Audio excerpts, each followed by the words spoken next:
Turf Show Times, what's going on? It's your boy 3K. Today I just want to talk about three quick things. Now that we've gotten kind of past the rookie OTAs, the draft is behind us, we get a sense of what kind of team Jeff Fisher's going to have in year one during his tenure in St. Louis. And there were three groups I wanted to look at across the roster that are really unsettled, that we just don't know. Now, we may not know after camp. We may not necessarily even know going into week one what the situation is. First group I'm going to talk about is everybody's favorite confusing depth chart, the mess of players that we've accumulated at wide receiver. We've talked about it a bit on the site. Obviously, we've had some great fan posts discussing the same thing, but I think what's going to be interesting to see with the wide receiver depth chart is what kind of skills do Jeff Fisher and Brian Schottenheimer want to bring together, and what kind of options do they want to have with the offense. Last year when we cut Donnie Avery, it was obvious that they wanted a more possession blend type game, and it made sense for the kind of offense they were going to run. But without that deep threat, the Rams were really constrained in terms of how they could deal with the offense and deal with, longer fields when they didn't have great field position. And obviously losing Danny Amendola was a really painful reality. So now that we've got Chris Givens, you've got some other options that you can play with. Denario Alexander, his health is always going to be in question, whether it's the hamstring, whether it's the knees. Brandon Gibson, I don't know, isn't a certain thing. I'm having a conniption over Gibson. And you still got Danny Amendola coming back. So there's some different things to play around with there. And obviously, with Salas and Pettis, the rookies last year, they're going to have to kind of reprove themselves now that we've got an entire new coaching staff in place. The second group I want to talk about, offensive line. We've lost Jason Brown. We've lost Jason Bell. You bring back Dahl, you add Wells, you bring back Saffold and Jason Smith. There's a lot of question marks on that line.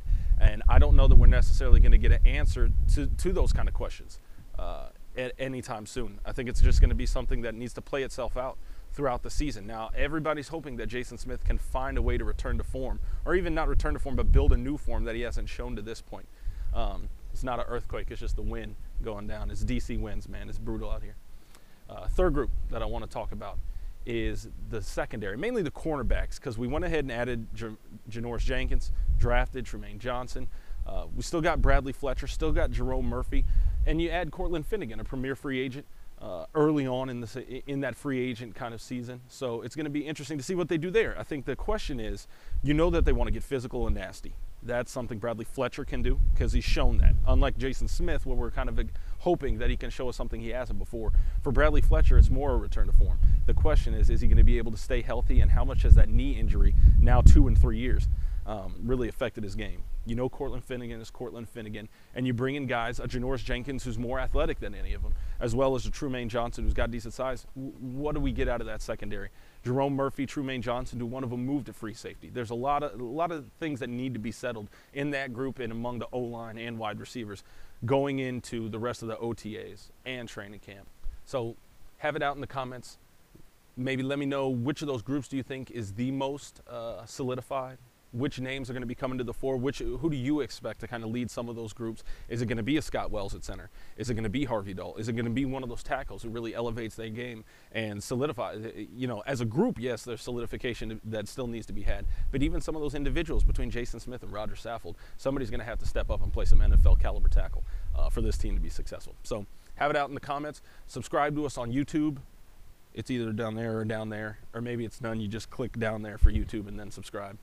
Follow us on Twitter, Turf Show Times. That's Van running the account. I'm at 3K_, providing witty commentary from across the sporting world and more. So hit us up, subscribe on YouTube, follow on Twitter, Turf Show Times, 3K.